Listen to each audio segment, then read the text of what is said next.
Good evening, Nanaimo. I'm here today with U.S. immigration lawyer Michaela Naprava. How are you? I'm swell, thank you. Excellent. Tonight we will be interviewing Ms. Naprava regarding the impact Donald Trump's presidency has had on U.S. immigration laws, regulations, and policies. Shall we begin? Yes, go right ahead.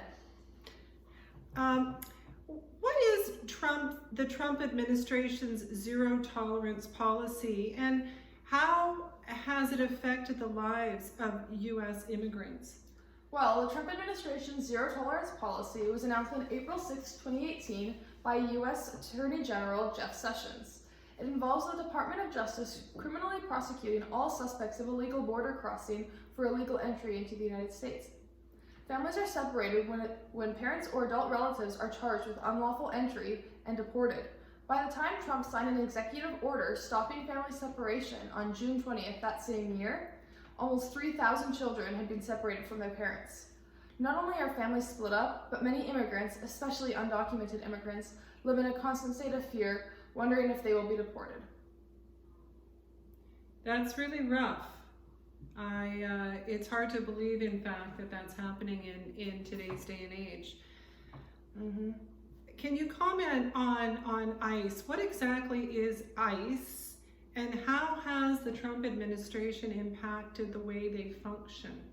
So U.S. Immigration and Customs Enforcement, also known as ICE, is an element of the Department of Homeland Security, DHS, who is chiefly responsible for enforcing federal immigration and customs laws. Since Trump has become president, he has changed many immigration policies. Fears, anxieties, and behaviors that arise from these policies have been ingrained into the heads of immigrants. For example, many fear ICE will knock down their door and take their family members away, and they don't know if or when they will ever see them again. These sorts of fears exist because Trump has threatened mass nationwide raids done by ICE, and immigration rights activists have been advocating for immigrants since Trump has implemented the new immigration policies and made threats directed at immigrants. In contrast to the Obama administration, where ICE enforcement focused on people who jeopardize national security and immigrants with serious criminal records, or those who just crossed the border, enforcement priorities were overturned by Trump through executive order. These new policies target nearly all immigrants, regardless of the time they've spent in the U.S. or their family, social, or economic ties to the U.S. Since Trump's election, ICE has been far more actively involved in U.S. and immigrants' lives, requesting more frequent check-ins and instilling fear into the minds of immigrants. Well, how many undocumented immigrants actually do reside in the U.S., and what sorts of problems do they face with Trump as president? It sounds like there's a big problem, according to what you're telling us. Yeah, so currently it's estimated that there are 10.5 to 12 million undocumented immigrants living in the U.S., which accounts for approximately 3.2 to 3.6% of the population. And with Trump as president, many immigrants residing in the U.S. are always in fear of deportation, as I mentioned earlier. So his irrationality is negatively affecting their lives, and he continues to profit off of their suffering. White supremacists tend to believe that immigrants are ruining the labor market, or in common language, stealing our jobs, by simply working.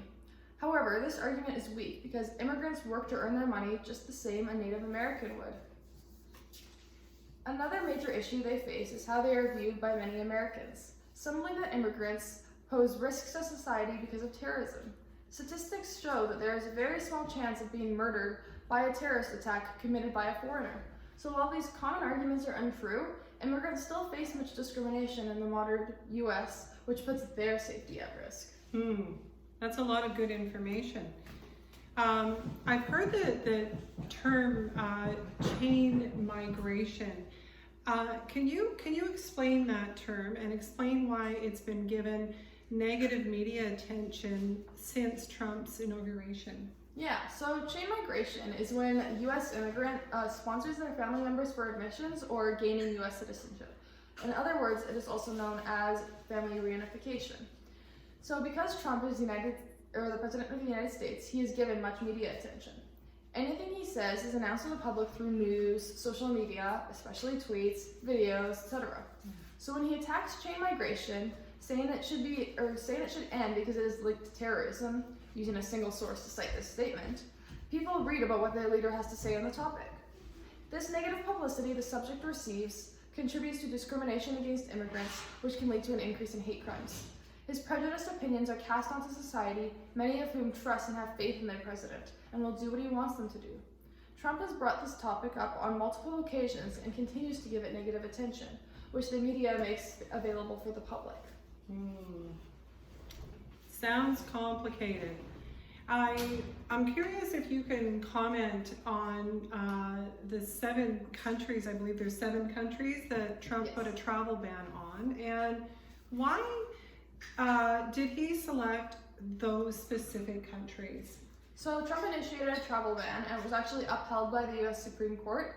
So it doesn't allow for certain people to travel to the U.S. from the following 7 countries: Iran, Libya, North Korea, Somalia, Syria, Venezuela, and Yemen. So these travel restrictions affect, depending on the country, immigrants, non-immigrants, students, individuals on business or travel or tourist visas, and government officials. Trump faced many challenges for months before this ruling was made, after his executive order on immigration was condemned as xenophobic, since it has been targeted at Muslim-majority countries. It is believed that Trump chose these countries because they are Muslim-majority, and he's expressed how he feels about Muslims in the past. His lack of reasoning, coupled with his discriminatory views, is problematic for the safety of all those living under his power.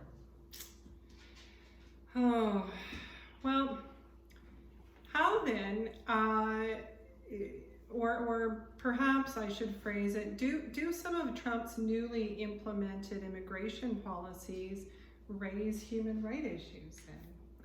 Yes, for sure. So Human Rights Watch research of the history of criminal immigration policies in the US has actually found major human rights issues, and not just when families are being separated at the border. So in fact, according to Amnesty International, in March of 2018, an asylum seeker was told by US authorities that she didn't have any rights here, nor did she have any rights to stay with her son. This is just one of the many cases where asylum seekers have been deprived of basic human rights. The Trump administration is in the process of dismantling the U.S. asylum system, which includes changing definitions to see who is eligible for protection. This, as well as using criminal prosecution as a way to punish asylum seekers, violates international refugee law and sets a precedent that will likely cause adverse effects. I'm wondering, instead of criminally prosecuting migrants, what are the other, or if there are any other options that the U.S. government could use? It's a great question. So there are several alternatives actually, some of which include stop penalizing illegal entry and re-entry as criminal offenses. Another one would be to seize the funding, authorization, or expansion of Operation Streamline, which is a joint initiative of DHS, the Department of Homeland Security, and the Department of Justice, DOJ, that aids in mass prosecutions, amongst other things that may violate some human rights. Another one would be halt the prosecution of asylum seekers. And then finally, follow the new policy that is against family separation by keeping families with children and abstain from detaining these families. So unlike current immigration legislation, these options would not harm immigrants. Yes, yes. Sounds like some good options. Yeah. Finally, Ms. Naprava, after all of this very good information, I'm curious your take, your personal opinion on Trump's immigration policies and the effects that they have had on the United States. Well, I could go on and on about this, but I summed it up. So I believe that ever since Trump has become president in early of 2017, he has been at the root of numerous human rights issues, especially those involving immigrants in the U.S. He appears to be responsible for much of the conflict that has arisen between U.S. authorities and immigrants, and his leadership role has resulted in so many problems, some that have unfortunately led to innocent lives being lost. Yes. So staying informed on the most recent Trump-related news, as well as delving into his past, it's taught me a lot about what a leader will do to turn their country into something that is more beneficial for them than their citizens, ignoring all the consequences and issues that may emerge in their path. Well said, well said. Well, thank you for coming down this evening. I know I definitely learned learned something new today. It was an honor. Thank you for having me. I'm always eager to educate others on the topic. Excellent. And that's all for tonight, folks.